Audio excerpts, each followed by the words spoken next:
in the zone to be. From a yin to my yang to my yang to Z. Put a grin on my chin when you come to me. Cause I'll win, I'm a one of a kind, and I'll bring death to the place you're about to be. Another river of blood running under my feet. Forged in the fire lit long ago. Stand next to me, you'll never stand alone. I'm last to leave, but the first to go. Lord, make me dead before you make me old. I feed on the fear of the devil inside of the enemy faces in my sight. Aim with a hand, shoot with a mind, kill with a heart like Arctic ice. I am a soldier and I'm marching on. I am a soldier and I'm marching on. I am a warrior, this is my song. I am a warrior and this is my song. I bask in the glow of the rising war, lay waste to the ground of an enemy shore. I read you, Lima Charlie, loud and clear.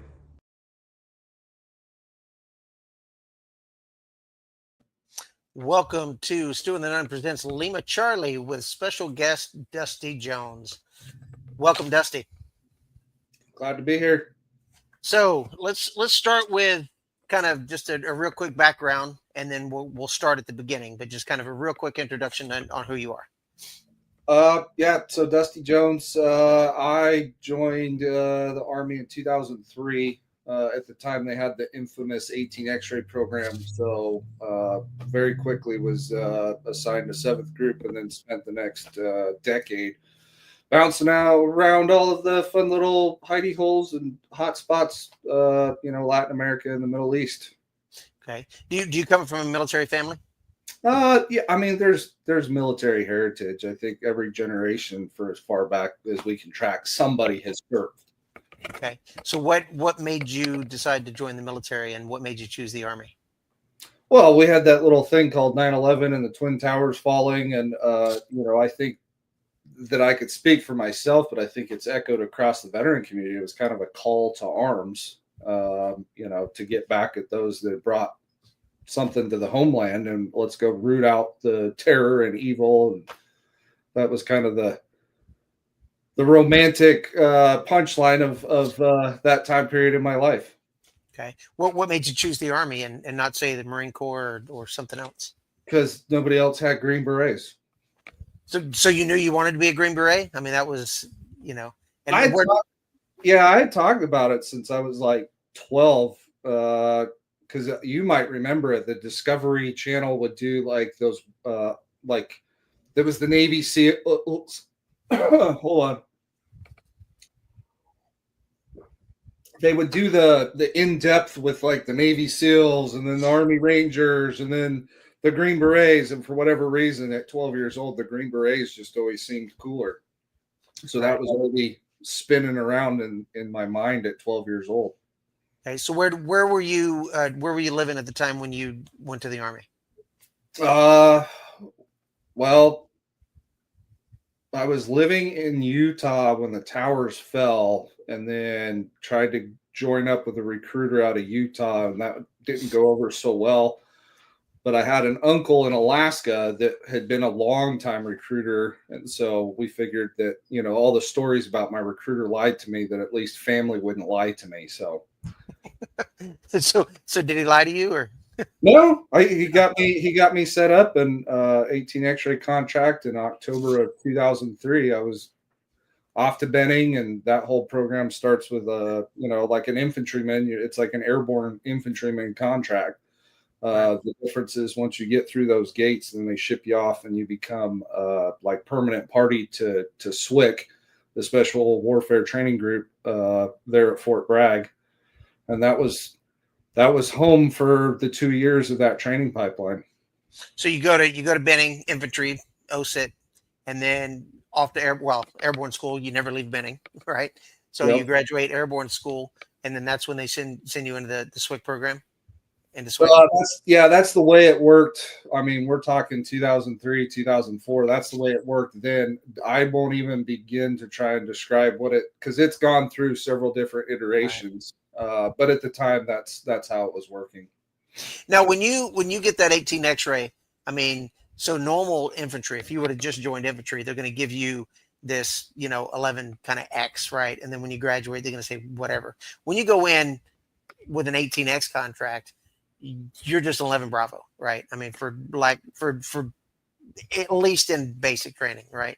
I mean, they're not considering you anything else. I don't know that there was because it was a whole, like, it was a new program. I don't know if we were going through as like 11X, but there was a contract specific annotation administratively that said that we had kind of like the RIP, the Army Ranger, like the RIP program, like those guys come in with, they've got a special identifier that says that they're running to Ranger Battalion to go run through the Ranger indoctrination program to see if they can stay the battalion. So it's a similar, it had similarity to it.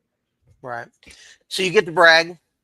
And what are you thinking? I mean, how old are you at this time? Are you 18, 19? Oh, dude, I was still wet behind the ears. I think I was still 18. Yeah, we showed up to brag from Benning, and immediately it was the hazing began. You got met at the bus, and everyone's stuff gets thrown out. It was, I mean, I just remember it being dark, and we just proceeded to go through our welcome smoke session. We were out on the field for like an hour and a half, and it was like 10, 11 o'clock at night. So the cadre's yelling at everybody, and we're all doing push-ups and flutter kicks and rolling around. And like, that was welcome to, at the time, it was the Special Operations Preparation Course.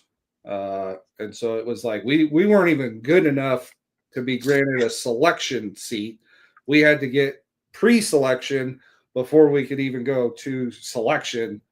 So they just, I mean, hazed us for weeks and weeks and weeks until a selection class came up, and it was all land nav, PT. I mean, we ran so much, and buddy carried and rucksacks. Like, that's basically all we did for a month and a half. So how many of you went into that? How many? I remember from my basic training class, there was right about 100, maybe a little bit more, but there was right about 100 of us. And of the guys that started with that initial basic training class, I could count, I think 10 of us actually went to group and fulfilled and donned the Green Beret and fulfilled that part of the contract. I think like 10 of us actually got through all the gates and all the hurdles and actually got the long tab. But when you first got there, right, and you're in this month and a half worth of hazing, is there any attrition in that at all, or is it just no matter what, you're here? And there was I don't remember, because I was just trying to make it to the next day and then playing gray man, because if you highlighted in any way, you got special attention. So it was like learning how to like hide in the masses. And I mean, yeah, there was an attrition. I can't remember the guy's name. I think he was a general's son. That made the news. He went down to Wilmington and then bailed out of like a fifth story balcony window and committed suicide. Oh, damn. Because he was failing or something. And I can only imagine that a general's son, what kind of pressure he was dealing with. But yeah, he VW'd the hard way. Like, right. He quit on life. So there was like a 3-day sensitivity, like maybe we shouldn't be so hard on the guys. And then it was right back to business as usual, continue to push. So you get through this month and a half, and you actually get your selection, right? Mm-hmm. So what was that like? What was day one like there? I mean, he's been through a month and a half of just bullshit. Yeah, right? Like we'd already seen everything that could possibly be done. So when we showed up to selection, we were already like stress inoculated. It's like, oh, they're going to yell at us, and we're going to do a bunch of PT. Selection, strangely enough, was kind of a weird break, because when we were at SOPSI, you were hazed and harassed from the time that like the instructors showed up until they went home for the night. So from 6 a.m. to like 9 p.m., like everything was under, like you were doing PT in between classes. Like the gig pit was, that might be historical. The gig pit was, oh, criminy. It was just, dirty, mucky water, and nobody wanted to go in the gig pit because even then, if you went in the gig pit, the medical advice was immediately go change, shower and change into fresh clothes because they already knew that MRSA and all kinds of stuff. So if you went to the gig pit, it was a big deal. So we showed up to selection, and selection, everything's whiteboard. There wasn't really any yelling initially other than the organization of a whole bunch of people from all over the world basically showing up at Camp McCall. And then it was like, here's your hooch and take all directions from the whiteboard. And it was like, oh, okay. And for the next 3 weeks, that's how everything went. You just there was a fire guard, and every 15 minutes, people from each hooch would run out to the whiteboard and see if any instructions were written on it. And if there were instructions, it was usually like uniform, how much your rucksack was supposed to weigh, and a start. I don't even think there was a start time. It was like the least amount of information possible. You were just expected to be there. And so that just went on for 2 weeks. Basically, every day was a PT event mixed in at random times, 2:00 in the morning, 4 in the afternoon. You were either doing a run, a PT test. My favorite had to be the sergeant major out there at the time, Sergeant Major Chris Zetz. He had this, he called it the silent jumping jack.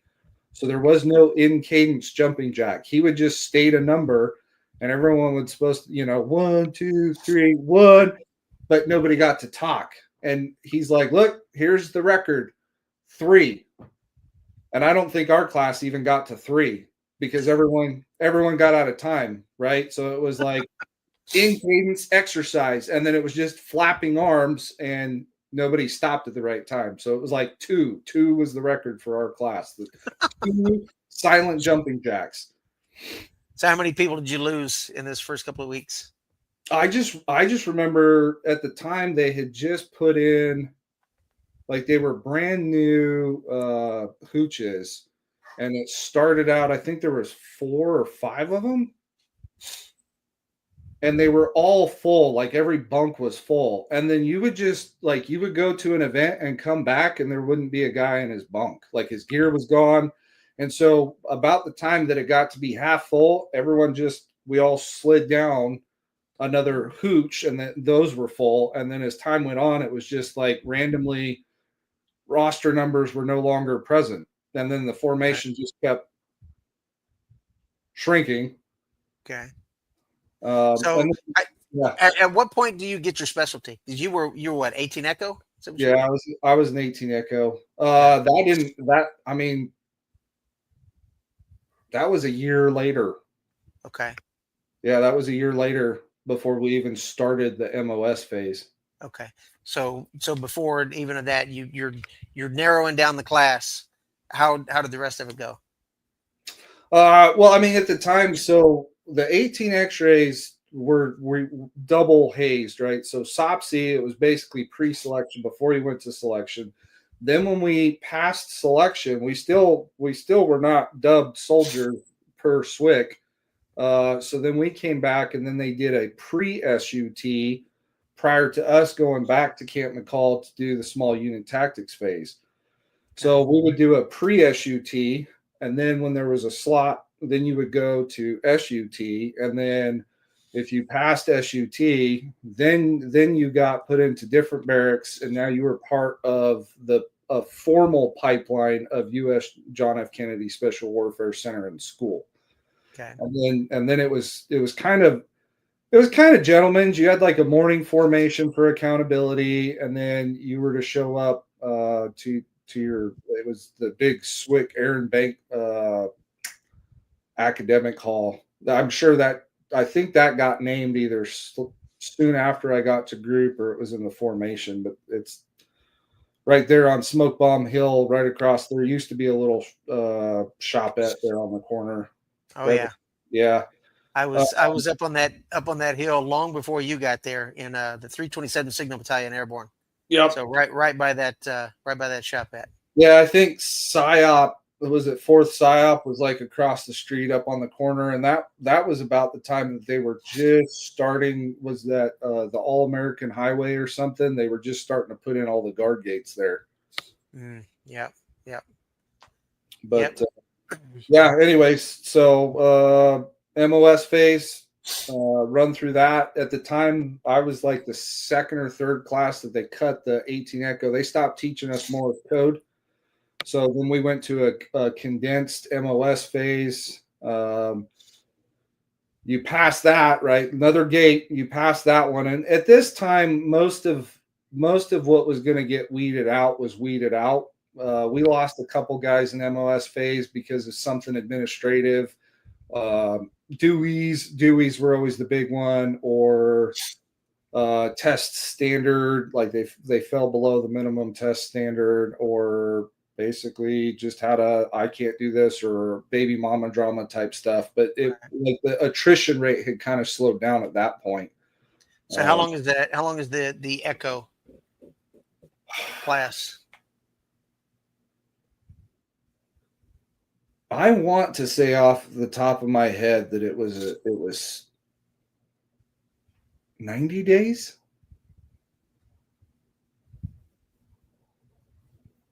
Man, it's been a while. I don't remember. At the time, I know that it tracked with the Bravo course, the Charlie course, and then the Echo course. So it was all on they were all on the same time frame as far as course length for specialty. The biggest reason is they eliminated the Morse code requirement. Right. Were you happy being an Echo? I mean, did you want to be something else, or were you just whatever?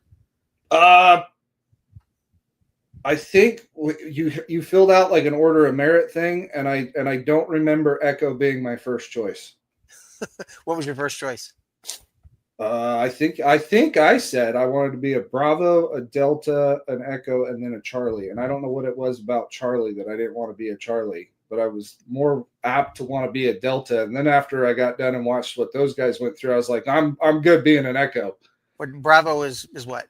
Weapons. And Delta? Medic. That's a long one. That's like a year and a half. Those guys really. I mean, it's almost like pre-med. Most of the guys I know that spend any time on the teams, they've got so much credit hours that they roll into a PA program, and they're oftentimes well ahead of their peers. Right. And what's a Charlie? Demolitions, okay. Or the property book manager. So you're an Echo. What kind of things do they teach you in Echo? Is it just radio type? We spent a lot of time on antenna theory and HF, which was funny because hardly anybody in the modern age is running HF anymore. The only people that run it with any degree of regularity or consistency is going to be like Latin America. Some of the military units down there use it because they don't have the budgets to run SATCOM, so they still use HF. The guys out in Africa, they'll use HF, but HF is like that's like that. Or it's like your ham radio enthusiasts. That's all about the antennas, all about your gain, all about your dB, everything. Yeah. So I mean, if you remember any of it, you could probably go take your ham test and get ham licensed. So if I so choose to geek out on radio waves and all that stuff, but that was I thought at the time that the antenna theory and radio wave propagation, I was like, you got to be like half mad for it to make sense. It was like abstract art to me because it had more of an art form than a skill set to it. Right. All right. So you finish Echo, and now you're seventh group. Is that at Bragg? Yeah, seventh group at. So guys get through, they get their MOS specialty, and then you've got Robin Sage, which is the big UW exercise. And then about that time you get your group designator because that determines your language. And so seventh group and Spanish. So Spanish, I think 4 months, because it's a cat. It's not because you don't have to learn a different alphabet. I think it was 4 months. So daily, basically Spanish indoctrination. Did you speak any languages before that? I'm sorry? Did you speak any other languages before that? I had a little bit of working German because I took some in high school. But yeah, once again, needs of the army, whatever my choice was, because I think I was like, oh, I'm blonde hair, blue eye. I want to go to 10th group because they're in Europe and Colorado. And I was like, and I can speak a little bit of German and 7th group and Spanish. Okay. So how's your Spanish now? It's in there. It gets rusty. But usually with like a couple of days, like it those old synapses fire. So it's still in there. I'll never talk fluent because like look at me. I'm a gringo. Look at me, but I'm from Texas. So, you know, se habla poquito español. So, so you get through Robin Sage, you get through all of that. You never had any issues. Did you have any, you know, did you ever hit any point where there was like maybe a doubt you're not gonna complete this or? SUT was a ball smoker. I mean, I just remember that all of the cadre during the SUT phase were all Ranger scrolled, Ranger long tap dudes, and they did everything they could to make it like Ranger school. I just remember, I mean, it was so bad that anytime we stopped, everyone would fall asleep. So we had to suck in the patrol base because you had to like grab your dude next to you if you didn't succumb to falling asleep to get him on his feet, because otherwise you were doing lost man patrols because we're short two. We'll go back to the last location. Somebody's sleeping in a hole somewhere because as soon as you stop, it was like right. And then guys standing, you would just be standing in the woods and then hear that like somebody passed out on their feet, right? Woke up when they hit the ground, right? So that was I mean, I didn't have any experience with anything like that in my life. I mean 3, 4, 5 days with like no sleep or minimal sleep. I mean, hallucinations. I mean, that was you would do your ORP and then set in your base defense plan, and then you know somebody would be coming over talking about, do you see the leprechaun in the woods? No, bro, there's no leprechaun. Or there's a bear. There's no bear. Like just the hallucinations. Like I remember vividly, like we were all Ranger file, and I just remember in my mind seeing a big blonde bimbo, big-titted bimbo running across an open field, and I was like, she looks like she's having fun. Somebody had to grab me, and they're like, what are you doing, dude? I was like, you didn't see the naked woman? And they're like, no, bro. No. You're droning. Nice. So nice. That was a wake-up call. Yeah. No, selection was a suck fest. Just I'll do what I mean, it's not. I would say the biggest determiner that messes guys up in selection, it's all up here. Like guys self defeat, and I think you can look across anywhere there's a selection. It's whatever happens up here in the noodle. Guys talk themselves out of it. But if you can just keep moving to the next thing and just whatever, like, oh, it wasn't great, but I'm still here, and you can just show up every day. Sure. I mean, it's physically demanding, but I think the SEALs, their physical demand level is on a level that's probably above. But obviously you cannot run Hell Week for 2 years, right? Right. Yeah. I mean, plus, I mean, when you're talking water and depth and things like that, your oxygen, your physical fitness has to be pretty good, right? Yeah. So you get to 7th group. How many how many new guys are coming in at that time to 7th, approximately, or at least to your? As far as I know, I was one of like maybe 3 or 4 dudes, and I was 3rd Battalion, 7th Group, Alpha Company. and they were next in the hopper to go to Afghanistan. I was the only newbie on the team, and then all the rest of the teams.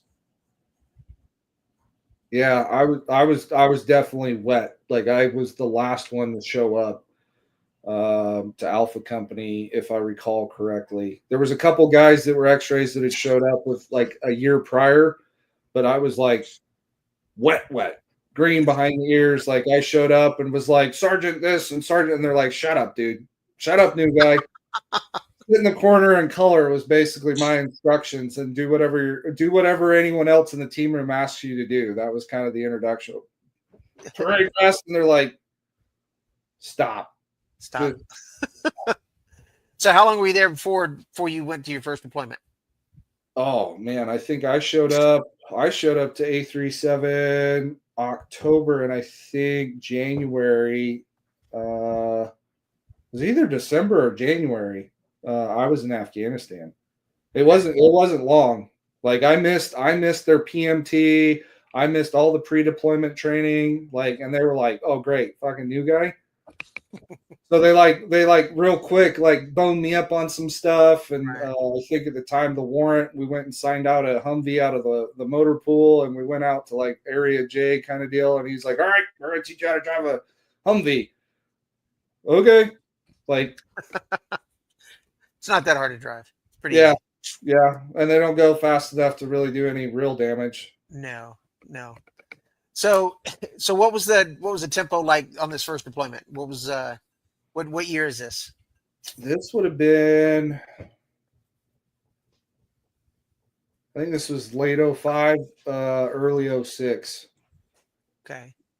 So there wasn't the big, like we were pre-big conventional surge, and then I was out RC East in Naray, just north. It was like a ball smoker of a day drive from Asadabad, like a solid like 10, 12 hours by DMV.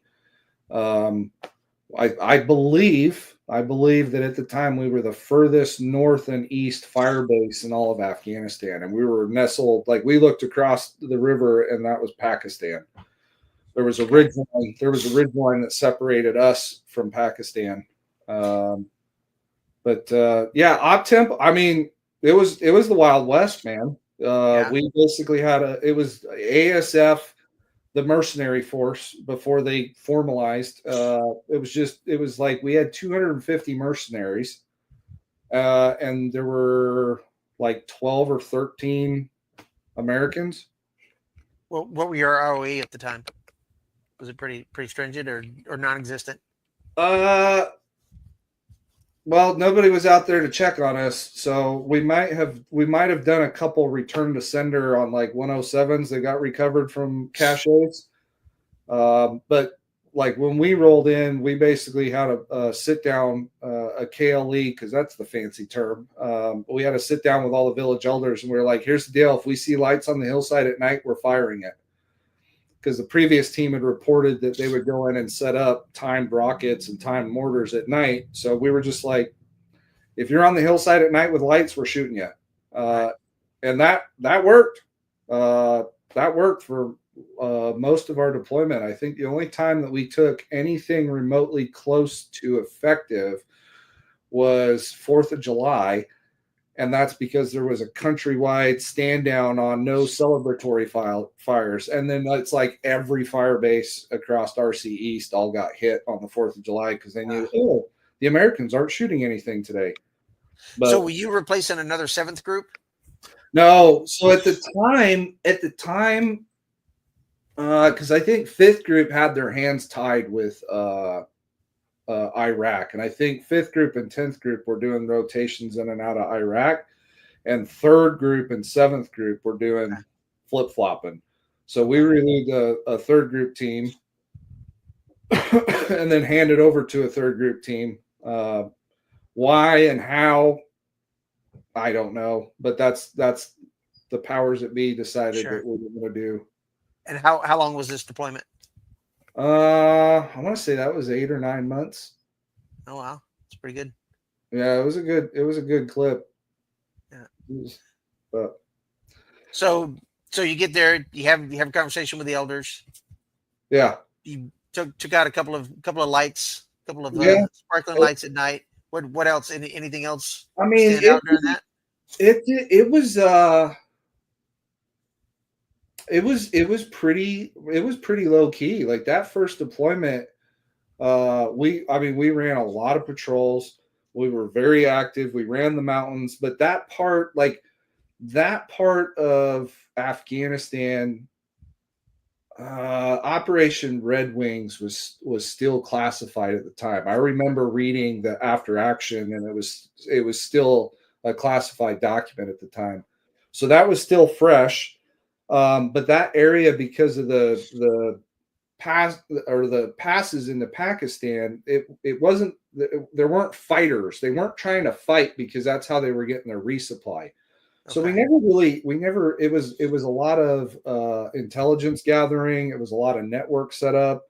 But it was rattling cages and trying to hunt guys down. And it was pretty quiet until 10th group, or not 10th group, 10th Mountain showed up. And then they basically took over our whole base. Okay. And we were told like a company plus or something. And then what ended up showing up was a battalion minus.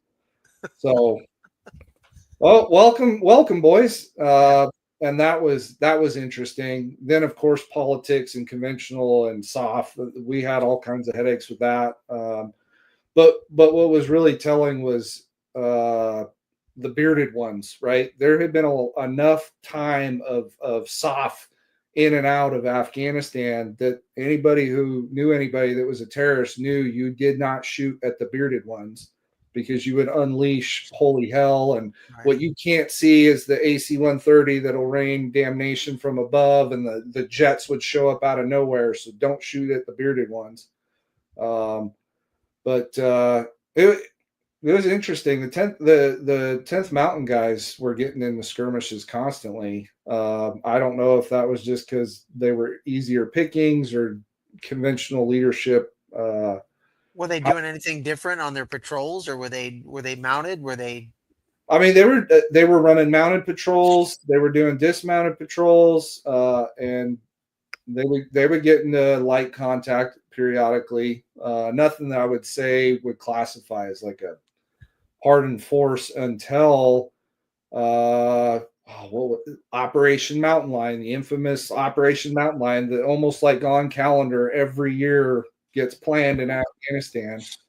And that's where Monty got the Medal of Honor. There was a couple dudes, it was their scout platoon, and they got sent in because we were supposed to do this big push operation as part of Operation Mountain Lion. And those guys, Chris was the squad leader, and that was a very, very interesting ordeal politically, and then just the weird friction that develops between SOF and conventional. And we knew what was going on because we heard the tick call come in, and we were loaded for bear, and we were like, look, we can get to the base of the hill, and we can at least lay suppressing fire so that the guys up top, because what was reported to us is that there were 2 support by fire elements that had Dishkas, and there was another 2 maneuver elements that were probing up to their CCP or their patrol base. And that's I just saw a reminder for it the other day, Monty's Medal of Honor citation. But yeah, Delta, right? He was an 18 Delta, wasn't he? No, he was a 10th Mountain guy. Oh, okay. So we were supposed to split our team, and we were supposed to put half of our guys in with that patrol, but something fell apart in the planning. That the main element wasn't supposed to move until like 48 hours after, and we were kind of butting heads with conventional, going, well, you're not leaving Americans on top of that hill in that valley for 48 hours, because even after we do Afghani math, and because if they say 100, it means 20 or 30. Well, even after we did Afghani math, we're like, that valley has confirmed 200 to 300 fighters. Like, this is the same area where Operation Red Wings and all that stuff went down. So we're like, that's not going to work. If they're moving period of darkness prior and setting up, main element needs to push the next morning. But that didn't fit because the plan becomes the mission in the conventional world. And anyways, so our leadership was like, we're not hanging our guys out to dry on this because this doesn't meet the the principles of patrolling. Like, common sense is out the window on this one. Right. But that was kind of that was an interesting wake up call. We had a small revolt with our mercenaries. I just got a knock on my door, and it was like, "Hey, casually make your way up to the roof. We might have to fire on the ASF." What? And it was, well, it's that Islamist. Somebody's wife got raped by someone else, and so the Merc force was split on whether they killed the dude or killed her, because Islamic culture, I don't remember all the details, but basically she was now unclean. Sure. What is it? It's like there's got to be like 3 witnesses or something to determine that it's that a crime. Not her fault. Yeah, right. So they were about to throw down, and we weren't sure if we were going to get caught in the middle of this like mutiny in the ASF, and that was kind of, we're still in Indian country, like, so. Right. But so any high value targets this first? I mean, the craziest thing that happened on that rotation was we found out after is, that long skinny arm in Afghanistan that touches China. Yeah. We ran a big airlift mission because we got reports of this like giant cache, and we went up to retrieve it. And the weirdest thing is the village elder came out and was like, "Hey, you're here to pick up your stuff," and we were like, "Sure." Well, we found out about a week later that it was OGAs, and they were kind of pissed that we went and recovered it. But it's like, okay, so now we have intelligence that's not intelligencing. Right. So what were you expecting us to do? We got reports that this giant cache that's flowing weapons and arms to our area is, and we could just go relieve them of it. And it was apparently theirs. And they were a little butthurt about that. And I was like, oh, like this was a lot of education from like a bureaucracy, even in war, and the weird intelligence communicate. Like, they never talked down to us, but we would send everything up, and they would never confirm reporting because, that's the agency. You know what I mean? Left hand, right hand, talk to each other. No, didn't happen. No, it was. I mean, honestly, it was a pretty low key first deployment. We ended up doing a big combined deal up into Camdash. I think it was the Camdash, basically where the Russians lost the war. Mm-hmm. And that was interesting. The third group team prior to us had tried to do a helo insert, and I guess as they were getting ready to set down, a cow blew up. So they were like, confirm mines on the farm fields up there. So their infill was out. So we ended up doing a big, long ATV convoy at dark. And even at dark, I mean, I now know why the Russians lost the war, because you followed the river and it was sheer cliff face. So all they'd have to do is literally push rocks onto you if they knew you were coming. That's a kill box. Yeah. They catch you in there, you're done. And the next morning we went looking because we had reports that there was a guy up there. We got into a village. Somebody took a pop shot at us. And then the villagers were like, no, it's fireworks. And we're like, I don't think so. But whatever they were shooting at, they missed. A little while later, we ended up somebody in town. We did we did that snoop and poop secret squirrel thing, and somebody in town knew something and was going to take us to some place. And strangely enough, bit by bit, our entourage started getting smaller, and we were like, that's suspicious. They know something that we don't. And then, snaps and pops start zipping overhead. And That was probably the first real like ass pucker moment that I'd had the whole deployment, because all I remember was the captain was like, "Make comma, we need ECAS," and I sat down behind a piece of cover, started at the time the old beer can antenna, you flip this, flip this, flip this, Sure. and then, get comms. And then next thing I know, I'm looking around and I'm all alone, and snaps and pops, snaps and pops. And I was like, oh boy, this is great. So I just remember listening. I was like, okay, that's AK fire.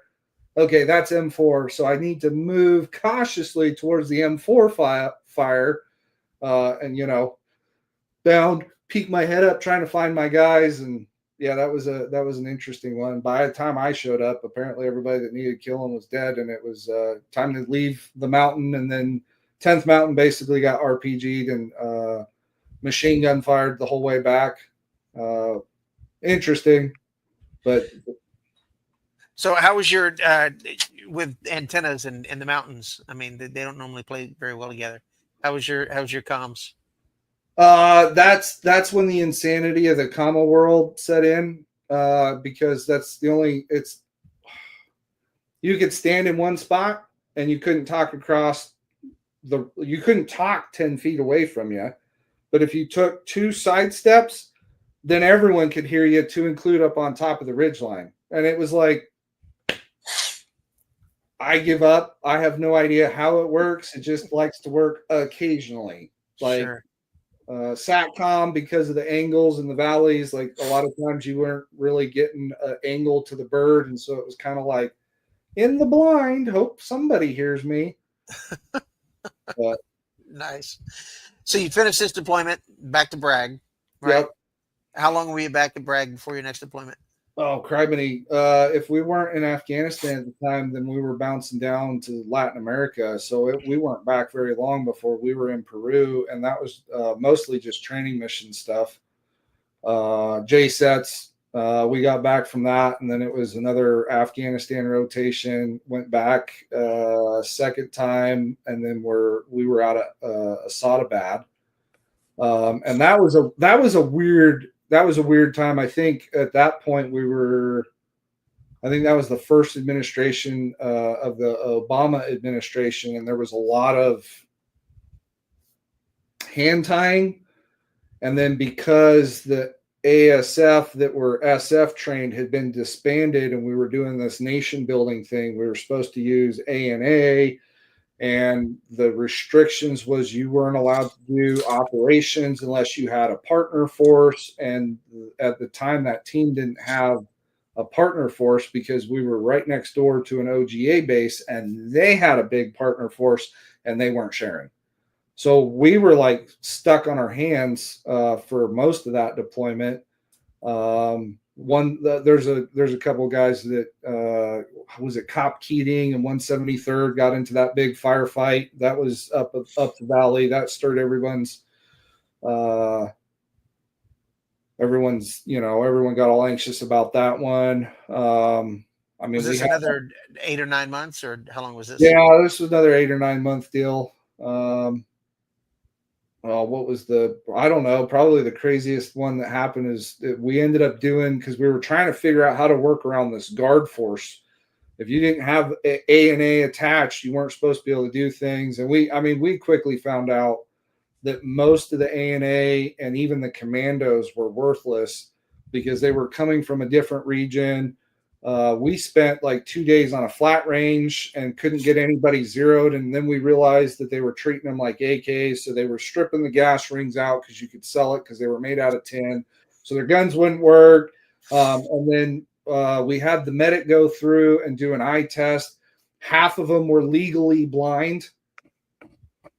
So we're like, okay, this is our guard force. So we started, if you remember, the 25-meter qual that had all the little different shapes that were supposed to represent at distance. Sure.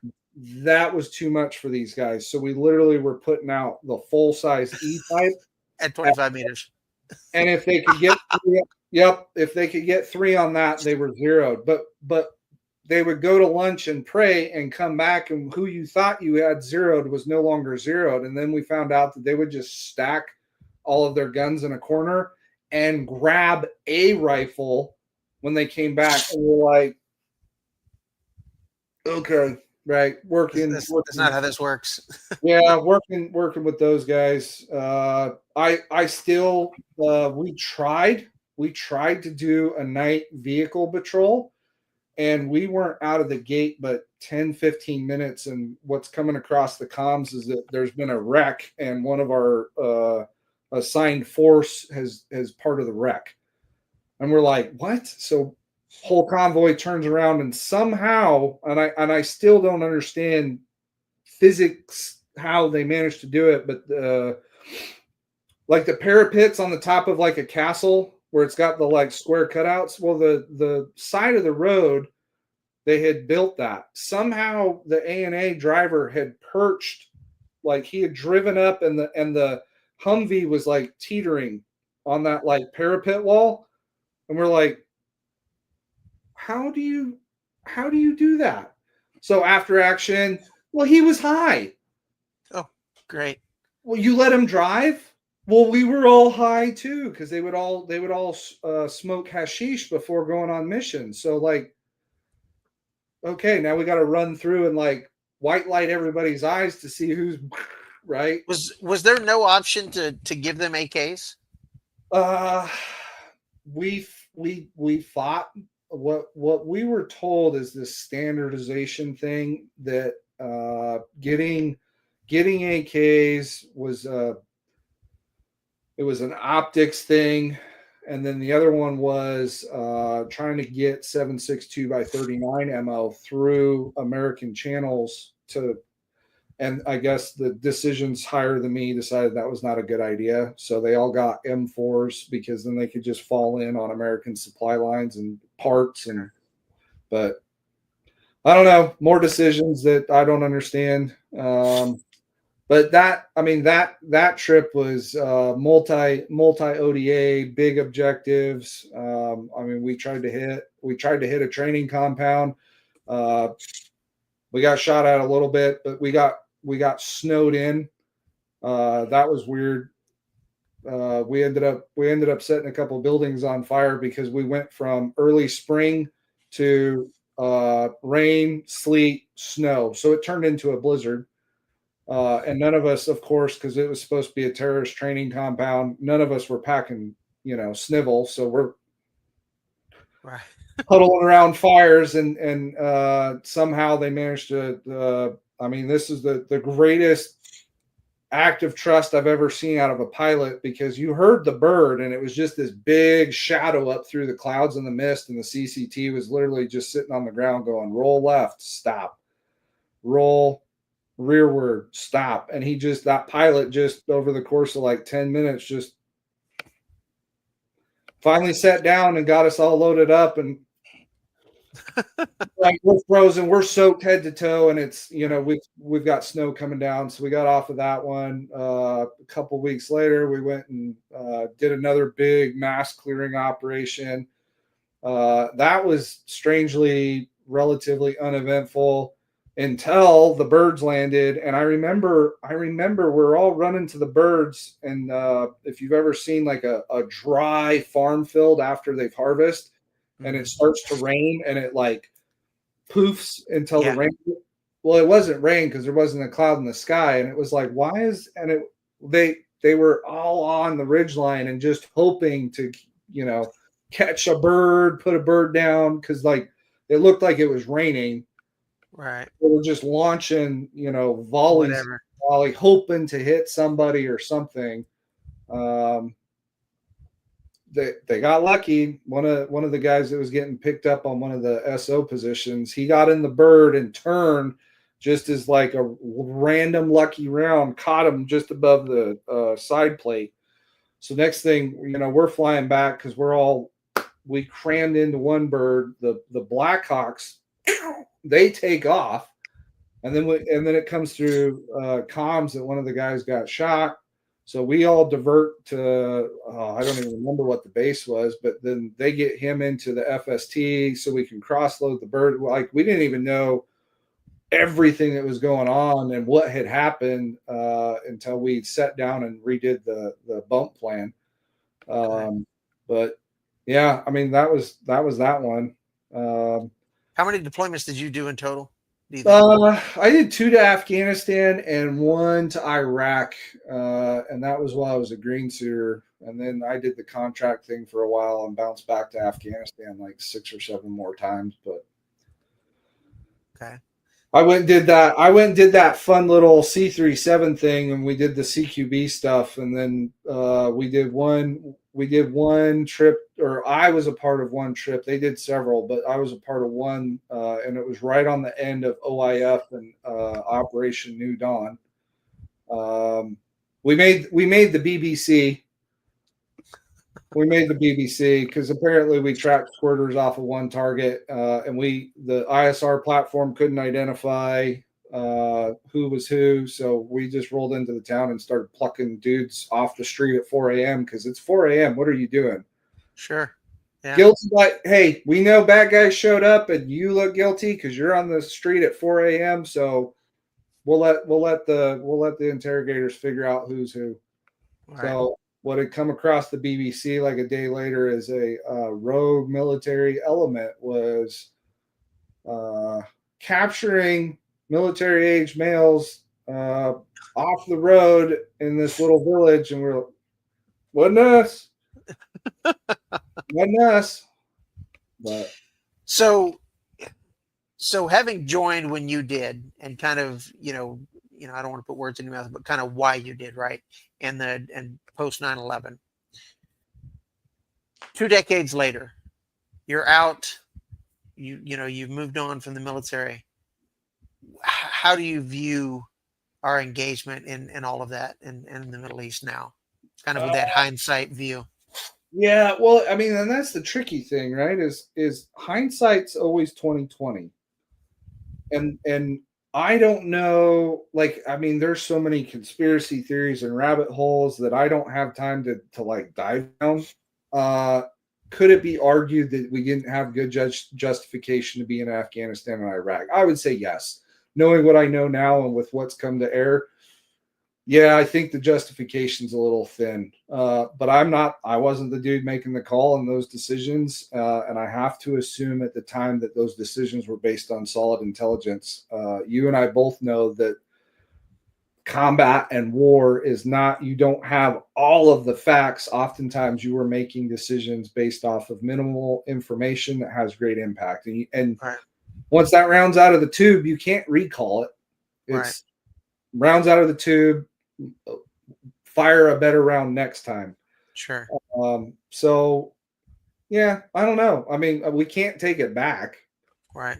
Does it diminish the sacrifice and dedication of the 3% who served? No, not at all. And I think that of the 3% of the nation, as it's quoted, that did serve, we've seen a lot of the world. And I think that there's a lot of stuff, Afghanistan, Iraq, that doesn't get talked about. It's hard to have conversations with people who have no idea what that extremist Islamic culture is like. Sitting in front of computers and watching beheading video after beheading video after beheading video, because you're trying to figure out, is this one of your sources? Is this one of your HVTs? And you're trying to do PID, and you've got a stack of CDs that got smuggled to you, and now you've got to roll through all of them. That's mind-boggling all of its own. The just how apathetic that whole thing is. Like, sharpening it on a rock, right? Yeah. And that's normal culture for them. The blatant homosexuality that's all across the Middle East, especially in Afghanistan. It was always a rock, paper, scissors, like flip a coin to if you had to go get one of your interpreters at 2 a.m. because you always knocked very loudly and announced yourself, because someone would come to the door sweaty, and it's not because they were playing drums. You know what I mean? In this series, we've heard a lot of that. Yeah. like, Yeah. and it's so normal place over there. The pedophilia, like, common, and you tell that to people at the States, and they just don't, and you're like, that's commonplace over there. Um, Probably one of the more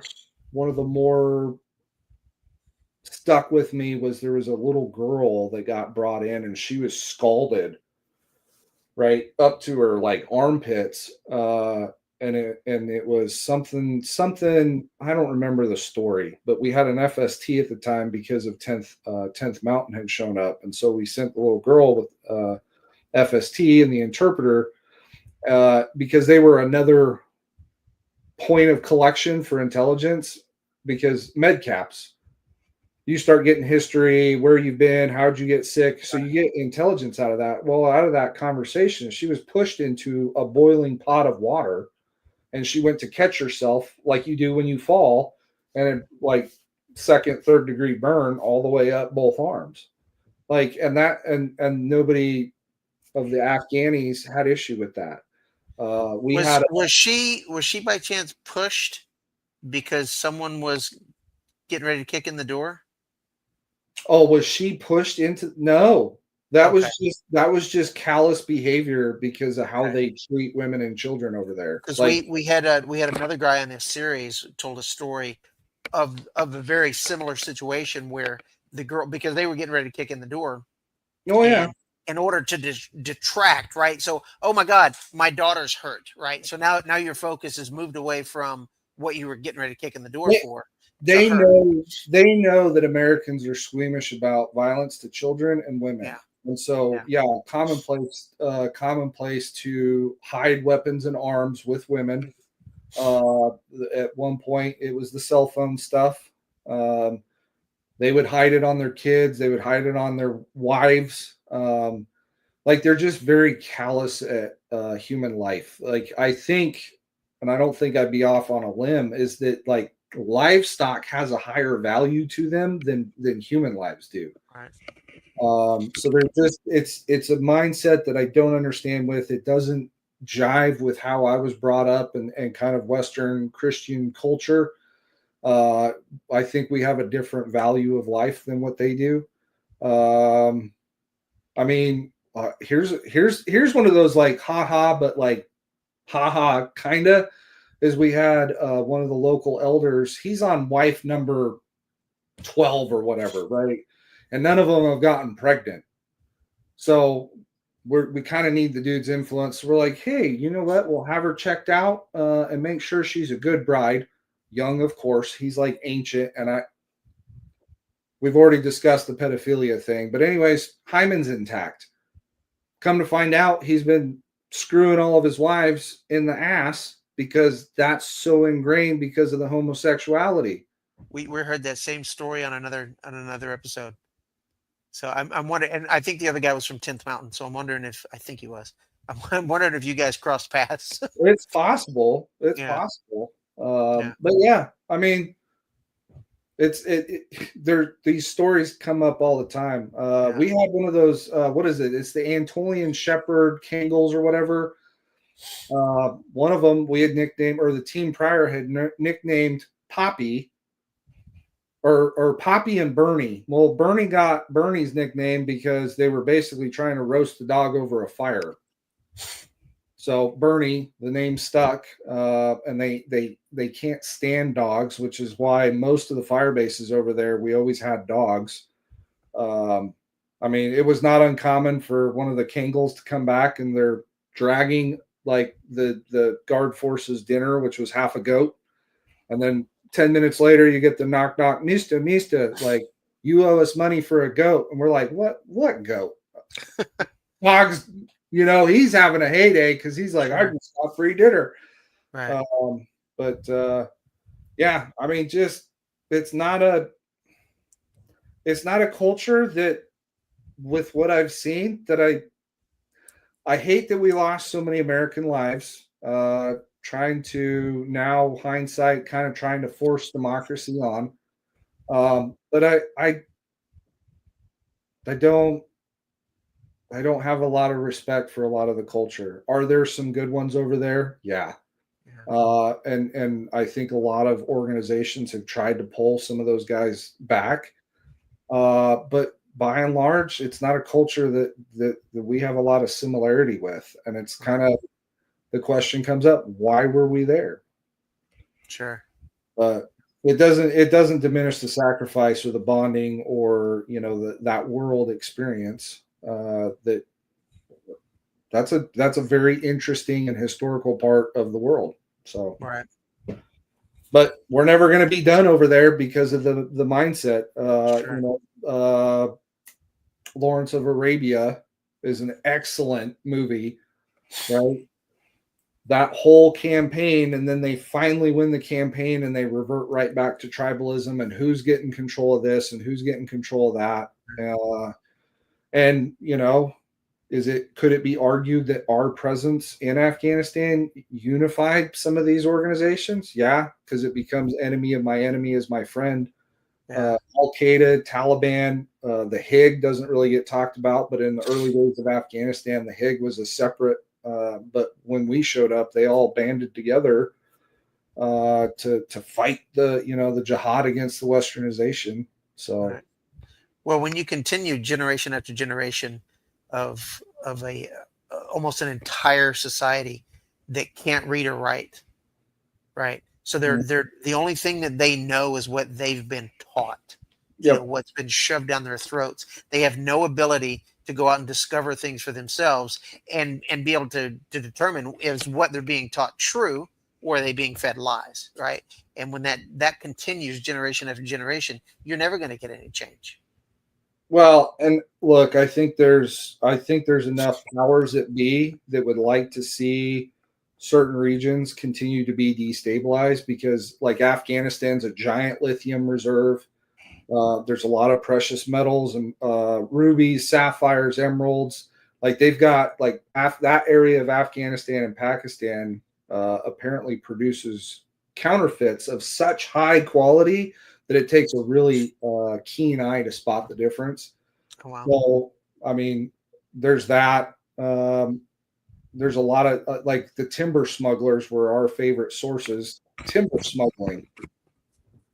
They would run timber, Pakistan and Afghanistan. It's like there's timber of all things. Well, and there's stuff that comes in down through China. I mean, just trying to get fuel delivered. Half of it would be water, no matter you banned stuff routinely, anything that ran overland, uniforms, equipment, anything sensitive would have to get airlifted because you could not send it overland because it would disappear. Right. So there's bazaars in Pakistan and China probably that have sold ACUs in every camo pattern we've had for years. Well, it fell off the truck thing. Sure. So any other stories? Any other information you want to know?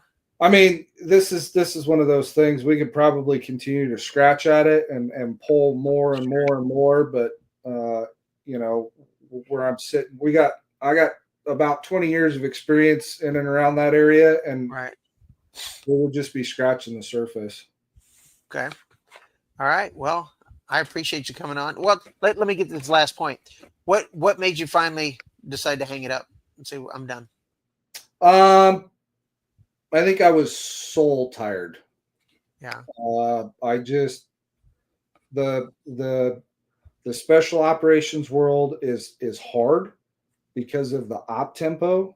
And then when you just look at the chronic stress and the demands and the continue, I think I just, you start breaking, shoulders start tearing, hamstrings, that constant stress load. They get, the allostatic load, the operator syndrome, that stuff's getting found out about now, the blast trauma. And then none of us sleep right. I think I just hit my point of I don't know that I don't have any gas left in the tank.